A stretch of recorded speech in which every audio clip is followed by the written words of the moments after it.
తాజాగా మోడీ కోరుకున్నట్టే సీట్లు వస్తున్నాయి అనుకుంటా. ఎందుకంటే ఈ తాజా సర్వే ప్రకారం చూస్తే ఏదైతే టైమ్స్ నౌ వాళ్ళ సర్వేకి సంబంధించింది చూసుకుంటే ఇంకా బీజేడీ టీడీపీ అకాలీదళ్ళు ఇంకా ఎన్డీఏలో చేరలేదు.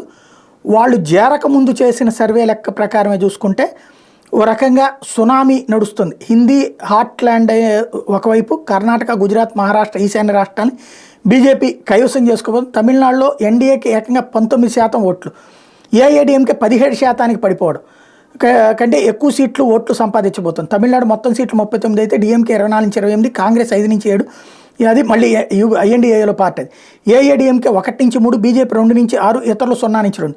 బెంగాల్లో టీఎంసీ కంటే బీజేపీ ముందంజలో ఉందన్నటువంటి ఈ సర్వే చెప్తుంది.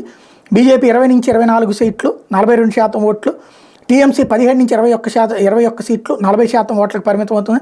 కర్ణాటకలో బీజేపీ 22 నుంచి 24, కాంగ్రెస్ 4 నుంచి 6 స్థానాలు గెలుచుకుంటుందని.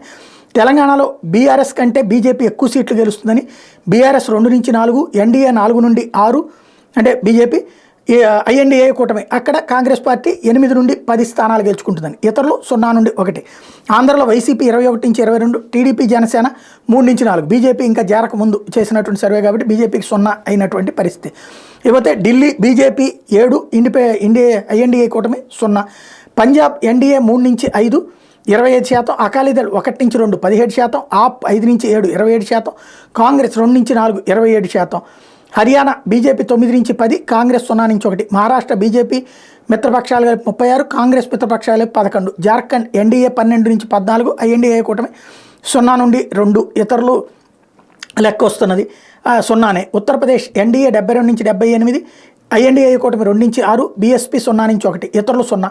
హిమాచల్ ప్రదేశ్లో ఎన్డీఏ 3 నుంచి 4, ఐఎన్డీఏ కూటమి 0 నుంచి 1.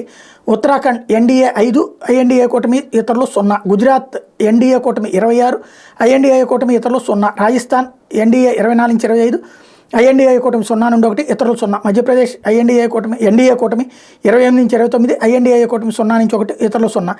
చాలా నెంబర్లు అంచనాలు అనేటువంటిది అనుగుణంగానే ఉన్న ఈ టైమ్స్ నౌ సర్వేలో తెలుగు రాష్ట్రాల నెంబర్లు మాత్రమే ఎప్పుడు కూడా ఒకంత ఆశ్చర్యం కలిగిస్తూ ఉన్నాయని చెప్తున్నారు ఎక్స్పర్ట్ పార్థసారథి గారు. ఈ చర్చలు ఇంకా పూర్తి కాలేదు. 8 ఎంపీలకు పట్టుబడితే 5 దగ్గర ఏకాభిప్రాయం ఉంది, మిగతా 3లో పీఠముడు ఉంది. ఎవరు ఒప్పుకుంటారో మరి అట్లాంటి స్థితిలో ఈ లెక్కలు వచ్చినాయి. కాబట్టి రేపు ఇది కూడా పూర్తయితే కనుక ఇంకా భారీగా వస్తుందని చెప్తున్నారు.